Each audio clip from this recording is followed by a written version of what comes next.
We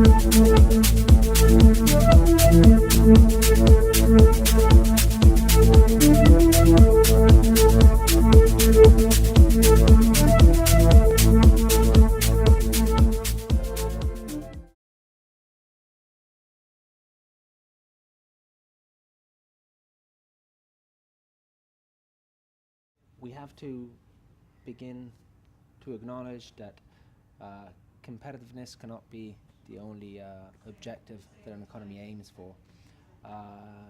Yes, Ireland does have relatively high labour costs, but the solution cannot simply be to, okay, then we have to cut labour costs and we have to compress wages and drive down demand and so on, because this implies that someone else is not following the same policy. So you do that because you hope someone else is paying their workers enough money so that they can buy your products, and so you can keep, you can go on. You can develop a large surplus, which is what seems to be the holy grail of modern economies nowadays.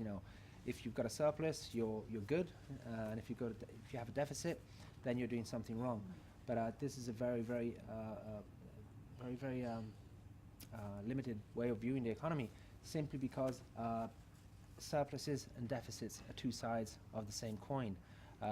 We saw that in Europe in the aftermath of the introduction of the euro, when Germany accumulated a very large trade surplus, while other countries, especially those of the periphery, Ireland is an exception in this case, but certainly the countries of Southern Europe developed a very large trade deficit. Now, it's not a question of some countries being good and others being bad. It is simply the fact that within a currency union that enjoys a high level of trade, the surpluses of one or more countries will necessarily be mirrored by a deficit in other countries. This is simple accounting. Now, the German solution to this problem is to say, okay, let's make sure that all Eurozone countries have a surplus vis-a-vis the rest of the world. Now, this seems to be, the sort of German way out of the German way of resolving Europe's imbalances. But this is just as unsustainable as the German model was when applied to the Eurozone.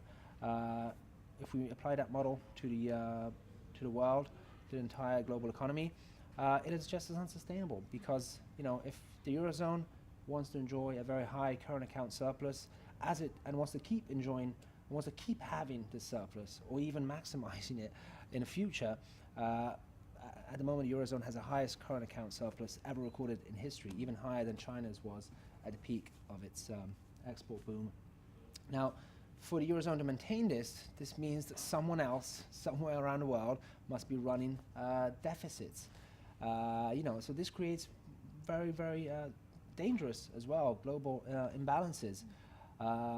Even if these could be sustained, it would not be advisable to sustain them in the long term, because this, of course, leads to, in the long term, currency wars and, well, in the past, actual wars.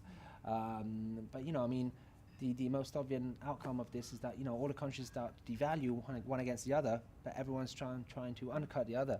But of course, the end result is simply a race to the bottom, in which Europe will never be able to succeed to compete with countries like China. You mentioned Ireland having high labor costs, but the solution cannot be, okay, then we have to compete with China on labor costs. I think the solution for Europe is, well, first of all, it has to relax its obsession for surpluses. I think within Europe, we have to see a rebalancing where surplus countries such as Germany do their part as well and contribute to rebalancing. Which until now, this rebalancing has entirely been shifted onto the shoulders of deficit countries, which have been forced to cut costs, cut wages, cut back on public spending. The result has been disastrous for the Eurozone. So Germany and other surplus countries have to contribute by increasing demand, thus helping to achieve some sort of rebalancing. But a rebalancing has to be achieved at the global level as well. So in the short term, this does mean increasing demand within Europe. Because at the moment, Europe is, we're angry in a lot of countries because we are acting as a drag on growth.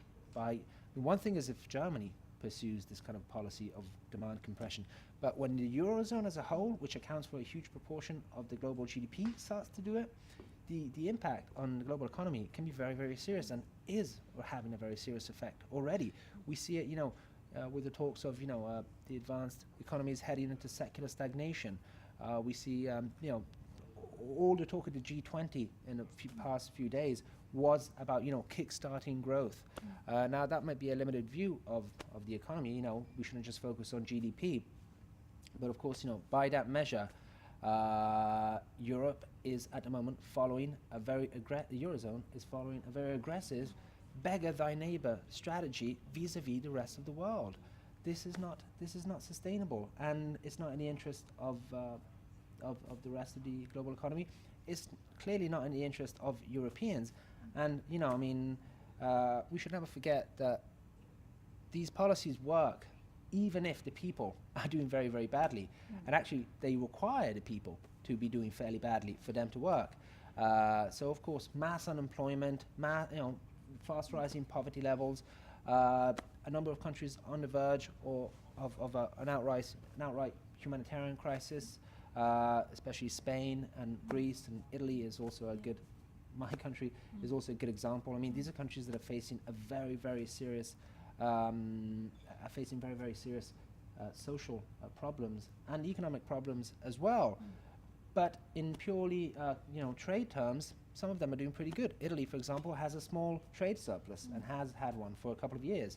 But that does not mean that simply benefits the few big exporting companies at the expense of the rest of the economy. So I think we really have to rethink the way we view surpluses and deficits in an interconnected economy.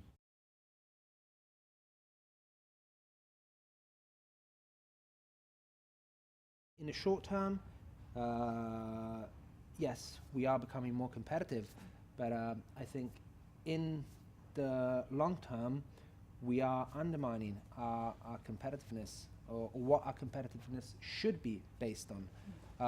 Europe should not compete on wages. This is a very crude way and a very unfair and a very class-based way of competing with other nations. And it is a game in which Europe is bound to lose, because other countries will always be able to offer lower wages, lower working standards. As much as we may try to lower wages and working standards here in Europe, which is something that they are attempting to do, luckily we will never get to the level of countries like China or other developing countries, which will always beat us on that front. So it's a self-defeating game. I think Europe should focus on high value-added, high-quality products. I think this is its strength, and this is what it should focus on. And by focusing uniquely on wages, it is actually undermining its strength in this area. Because of course, if you allow companies to gain a competitive advantage by lowering wages, that means that they have less of an incentive to invest in research and development and to make better products which people will want to buy. And we see this in Germany. Again, is a great case in point. People think that the German labor reforms achieved a higher level of productivity, and that is why Germany got so successful.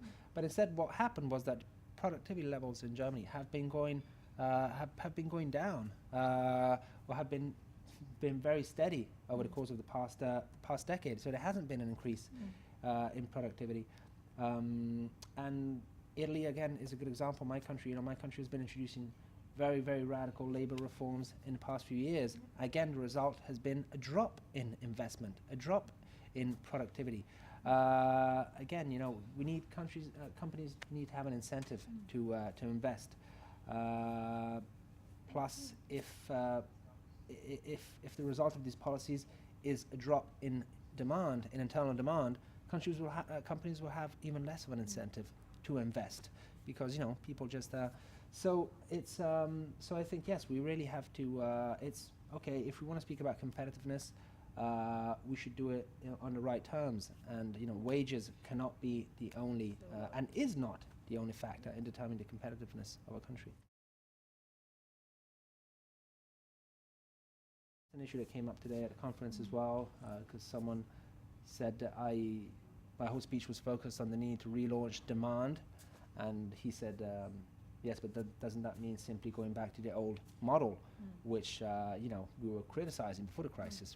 A lot of progressive economists were speaking about the fact that we were over consuming and over. So I think in this sense we have to think in terms of short-term, medium-term, and long-term strategy. I think in the short term we do need to relaunch demand, even if this means in a very, very short term, yes, relaunching the old kind of demand, so kind of unsustainable in the long term demand. But I think we need solving this social and humanitarian crisis in Europe has to be the priority of a sort of progressive left movement in Europe, simply because if people don't know if they'll be able to put food on their table the next day, they're not going to be able to think about the long-term changes that are needed in society. They'll be focused. They are focused on the day-to-day survival. So it's impossible even to get these arguments into the debate simply because people cannot feed their families. So I think solving the crisis is essential, and that means relaunching demand in the short term. Of course, in the long term, we also need to transform our economies. I mean, we need a sort of socio-ecological transformation of our economies. This model is unsustainable in the long term. I think that's evident to a growing number of people. Again, this underscores the importance of events like these, which are focused on the issue of investment. I think if we want to transform our economies and make them more sustainable, this will necessarily require a strong role on behalf of the state. We need state investment. Only democratic, accountable institutions, which, as bad as they may be, at least are institutions in which we do have some level of say in, and can direct in some measure.